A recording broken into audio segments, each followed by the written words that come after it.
ભારત અને પાકિસ્તાન વચ્ચે હાલ જે પ્રકારની તણાવની પરિસ્થિતિ ઊભી છે તેને લઈને ભારતની અંદર અમુક સૂચનાઓ જે છે એને જારી કરી દેવામાં આવી છે. અમુક જે ફ્લાઇટ્સ છે તેને રદ કરી દેવામાં આવી છે. અમુકના જે સમય છે તેની અંદર ફેરફાર કરવામાં આવ્યો છે અને આ જે પરિસ્થિતિ ઊભી થઈ છે તેને લઈને પ્રવાસન જે છે તેને ખૂબ મોટી અસર થઈ છે. કારણ કે આ જે ફ્લાઇટ્સ છે અમુક રદ કરવામાં આવી છે, અમુકના સમયમાં ફેરફાર થયો છે, જ્યારે જે ટ્રેન્સ છે તેને પણ અમુક પ્રકારની અસર થઈ છે.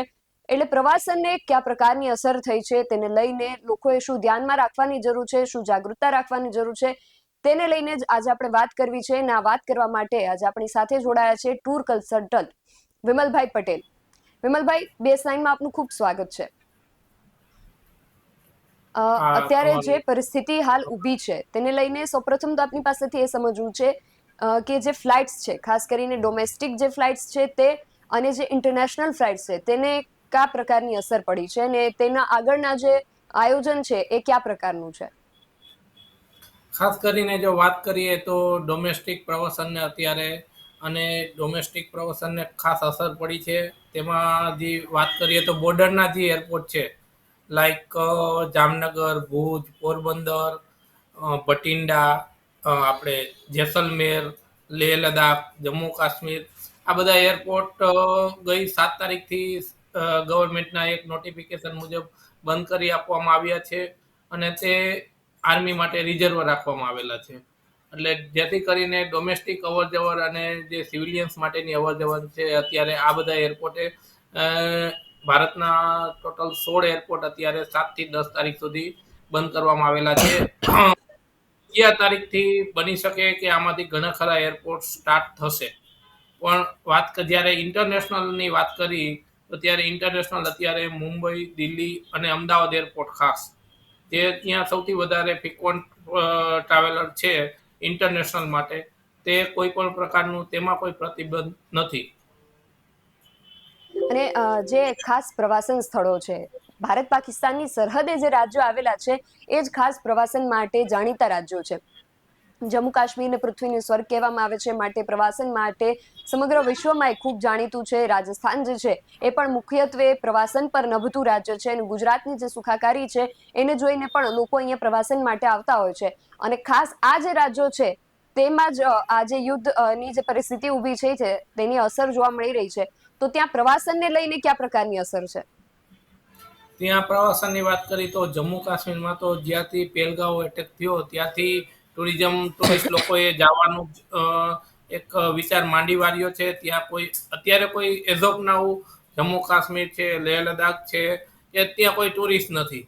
અને જ્યારે આ એરપોર્ટ ક્લોઝ થયું છે ત્યારે તો લેહ લદ્દાખ હોટેલિયર એસોસિએશને તો એવો નિર્ણય લોકોને આપેલો છે, એવો નિર્ણય કરેલ છે કે 7 થી 10 તારીખમાં લેહનું એરપોર્ટ તાત્કાલિક ધોરણે જ્યારે બંધ કરવામાં આવ્યું છે, ત્યાંના જે ટુરિસ્ટ છે અત્યારે લેહ લદ્દાખમાં તેમને ફ્રી ઓફ કોસ્ટ હોટલમાં સ્ટે અને ફૂડ આપશે તેવું હોટલ એસોસિએશન એક આ ઉમદો નિર્ણય લેહ લદ્દાખના લોકો, જે હોટલિયર લોકો છે તેમના દ્વારા કરેલો છે. અને તે ખરેખર એક શું કહેવાય, આપણે એને એવો વિચાર આ બિરદાવી જે શકાય અને હોટલિયરે સરાહનીય ઉમદા કામગીરી છે. વિચાર આપેલો છે તે ખરેખર એક અ, એના માટે સેલ્યુટ કરવો એવું મારું માનવું છે કે તેને ટુરિસ્ટ માટે એક વિચાર કરેલો છે કે આ લોકો અત્યારે હેરાનગતિમાં ક્યાં જશે. અને જે હોટલિયરે બધાને 3 દિવસનો સ્ટે આપેલો છે અને ઇવન હજી માની લ્યો કે એરપોર્ટનો એક્શન વધશે તો પણ તે લોકો રેડી છે સ્ટે આપવા માટે. એટલે જમ્મુ કાશ્મીરના લોકોને આપણે એક સલામી કરી શકીએ એવું એને વર્તન કરેલું છે. અને વિમલભાઈ, અત્યારે ખાસ વેકેશનનો સમય ચાલી રહ્યો છે. આ ઉનાળુ વેકેશન અને દિવાળીના વેકેશન આ બે એવા સમય છે જ્યારે જે ટૂર જે છે એ વધારે થતા હોય છે. તો અત્યારે આપ ટૂર કન્સલ્ટન્ટ છો તો આપને વધારે ખ્યાલ હશે કે અત્યારે જે સિઝન છે ત્યારે જ આપનો જે આર્થિક જે ભારણ અત્યારે આપની જે ક્ષેત્ર છે તેની ઉપર આવી પડ્યું છે તેને કેવી અસર પડી છે? જો વાત કરીએ તો ડોમેસ્ટિક ટૂર ઉપર આની ખાસી અસર પડેલી છે અને લોકો ડોમેસ્ટિક ટૂર કઈ મહદ અંશે લોકો કેન્સલ કરવા તરફ જઈ રહ્યા છે. જ્યારે ઇન્ટરનેશનલ ટૂરની વાત કરીએ તો ઇન્ટરનેશનલ ટૂરમાં અત્યારે સિઝન સમય છે અને ઇન્ટરનેશનલ ટૂરમાં 2-3 કન્ટ્રીને બાદ કરતા મોટાભાગના ટૂર કન્ટિન્યુ છે, લાઈક સિંગાપુર, વિયેટનામ, બાલી, થાઈલેન્ડ, દુબઈ, હોંગકોંગ, યુરોપ, આ બધી ટૂર કન્ટિન્યુઅસ છે. જો વાત કરીએ તો બાકુ અને આપણે તર્કીની જે ટૂર છે તેમાં કોઈ અસરે, એનું કારણ એવું છે કે એનું એવું એક સોશિયલ મીડિયા મારફત જાણવા મળ્યું છે કે તે લોકોએ કોઈ આપણા દુશ્મન કન્ટ્રીને સપોર્ટ કરેલો છે, એટલા માટે ત્યાં લોકો અંદરથી જ આવવા નથી માંગતા.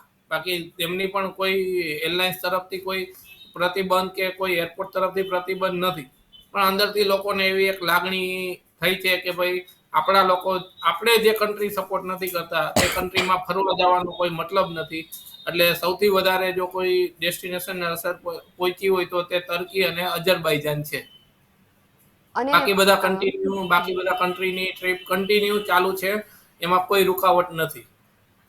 અને ફ્લાઇટ્સની આપણે વાત કરી, પરંતુ ટ્રેન્સ જે છે, ટ્રેનના વ્યવહારની અંદર લગભગ 3 થી 4 મહિના અગાઉ લોકો ટિકિટ બુકિંગ કરી દેતા હોય છે, તો ટ્રેન જે વ્યવહાર છે તેને કયા પ્રકારની અસર પડી છે?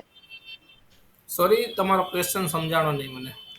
રેલ વ્યવહાર જે છે, ટ્રેન દ્વારા લોકો મુસાફરી કરતા હોય છે રેલ અને ટ્રેનમાં 2-3 મહિના અગાઉ ટિકિટ્સ બુક કરી દેતા હોય છે, તો રેલ વ્યવહારની કેવી અસર પડી છે?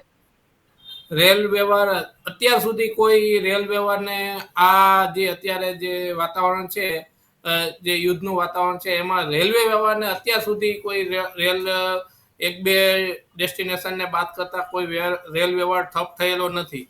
તે રેગ્યુલર બેઝ પર રેલ વ્યવહાર ચાલે છે. કમ્પેર ટુ જે આપણી નોર્થ, જે આપણા બોર્ડરના પાર્ટ છે, ત્યાં કોઈને કોઈ રેલ વ્યવહારનો થોડો ઘણો ફેરફાર થયેલો છે, લાઈક જમ્મુ છે કે તે સ્ટેશનો. બાકી નોર્થ ઇન્ડિયાને બાદ કરતા બાકી કે રેલવે વ્યવહાર અત્યારે ખોળવાળ હોય એવું અમારા જાણવામાં આવેલું નથી. અને આજે અત્યારે પરિસ્થિતિ ઊભી થઈ છે, તેને લઈને આપને શું લાગી રહ્યું છે કે આગળ જતા ક્યારે આ જે માહોલ છે એ ફરીથી એનું બેલેન્સ થઈ શકે એમ છે? જો આ વાત કરીએ તો આમાં માહોલનું જસ્ટિફિકેશન ન આવે એનું કારણ એવું છે કે જો આ માહોલ વધુ પણ તંગ થઈ શકે છે અને ટૂંક સમયમાં સમેટાઈ પણ જાય તેવું છે. એટલા માટે આમાં કોઈ એવું કમિટમેન્ટ કે કોઈ જસ્ટિફિકેશન આપણે ન આપી શકીએ કે ક્યારે સ્થાયી થશે. પણ એટલું અચૂક કહેશું કે જે ઇન્ટરનેશનલ ડેસ્ટિનેશન જે કન્ટ્રી છે એનું કોઈ અત્યારે પ્રતિબંધ નથી, એટલે કોઈ આમાં રૂકાવટ આવશે એવું લાગતું નથી. છતાં પણ લોકો એના ડિસિઝન, એનો નિર્ણય લેવા માટે પોતે સક્ષમ હોય છે, એટલે એમાં આપણે કોઈ એમને આપણે દખલગીરી ન કરી શકીએ, આવું અને મારું માનવું અંતમાં છે. જી, અને અંતમાં એક જ પ્રશ્ન કે અત્યારે જે પરિસ્થિતિ છે તેને લઈને લોકોને ખાસ જાગૃતિ માટે આપ શું સંદેશો આપશો? જાગૃતિ માટે એટલો સંદેશો છે કે કોઈ પણ તમે ન્યૂઝ છે, એરપોર્ટના ન્યૂઝ છે કે કોઈ પણ ન્યૂઝ છે, તે 100% વેરીફાઈ કરો અને પછી એના ઉપર વિશ્વાસ કરો.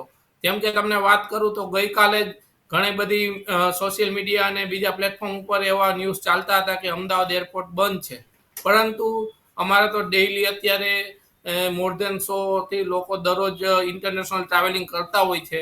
ત્યારે જણાવવાનું એવું કે ગઈકાલે પણ airport continue, Ahmedabad airport, international airport અને ડોમેસ્ટિક એરપોર્ટ કાર્યરત હતું. આજે પણ છે અને એવું કોઈ એનું નોટિફિકેશન આવેલું નથી. એટલે કે અમારો એટલો એક જ જાણવાનું કે તમે કોઈ પણ ન્યૂઝ જે કન્ફર્મ કરી અને સીધા ટ્રાવેલ એજન્સીને કોલ કરો છો, એના કરતાં એ ન્યૂઝને વેરીફાઈ કરો. અને જો એવો કોઈ આવશે કે ન્યૂઝ એરપોર્ટ બંધ થશે, તો અમે પણ લોકો જાણ કરતા હોય છે કે ભાઈ આ તમારી ફ્લાઇટ ટિકિટ આજે રાજકોટ એરપોર્ટથી છે તો કેન્સલ થયેલી છે, એવું અમે પણ જાણ કરતા હોય છે. જેથી કરીને શું કહેવાય, એક જે જળવાઈ રહેવું જોઈએ પ્રોટોકોલ મુજબ, તે જળવાઈ રહે. એટલા માટે કોઈ પણ ન્યૂઝ છે તે કન્ફર્મ કરી અને પછી કોઈ પણ જગ્યાએ એનો ફેલાવો કરો. અધરવાઇઝ ન કરો, સોશિયલ મીડિયામાં ન ફેલાવો કરે તો વધારે સારું. જી, વિમલભાઈ, આપ અમારી સાથે આ ચર્ચામાં જોડાયા તે બદલ આપનો ખૂબ આભાર. વિમલભાઈ સાથે આપણે વાતચીત કરી અને ખાસ જે અમે પણ અને દરેક જગ્યાએ મીડિયામાં જે કહેવામાં આવી રહ્યું છે કે જે ખોટા સમાચાર છે તેનો ફેલાવો ન કરો અને જે વિશ્વસનીય જે સ્ત્રોત છે તેના પરથી જે સમાચાર આપ સુધી પહોંચ્યા છે તેનો જ માત્ર વિશ્વાસ કરો. અને જો આપના સુધી સોશિયલ મીડિયાના માધ્યમથી કોઈ સમાચાર પહોંચે છે તો તેને વેરીફાઈ કરો. જે વિશ્વસનીય સ્ત્રોત છે તેના પરથી એ સમાચારોને વેરીફાઈ કરો. આ જે સમય છે અત્યારે આ જે પરિસ્થિતિ ઊભી છે, તણાવભરી પરિસ્થિતિ ઊભી છે, એમાં દરેક નાગરિકે સંયમ રાખવાની જરૂર છે, શાંતિ જાળવવાની જરૂર છે, એકતા રાખવાની જરૂર છે અને ખાસ જાગૃતિ રાખવાની જરૂર છે. જાગૃતિને લગતા જે સંદેશાઓ છે એ સતત ને સતત દરેક સમાચાર માધ્યમ દ્વારા આપને મળતા રહે છે.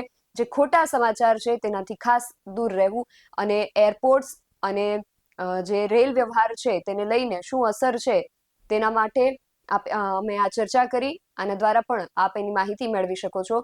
આવી જ વધુ ચર્ચાઓ સાથે મળતા રહીશું. ત્યાં સુધી જોતા રહો BS9 TV ન્યૂઝ. નમસ્કાર.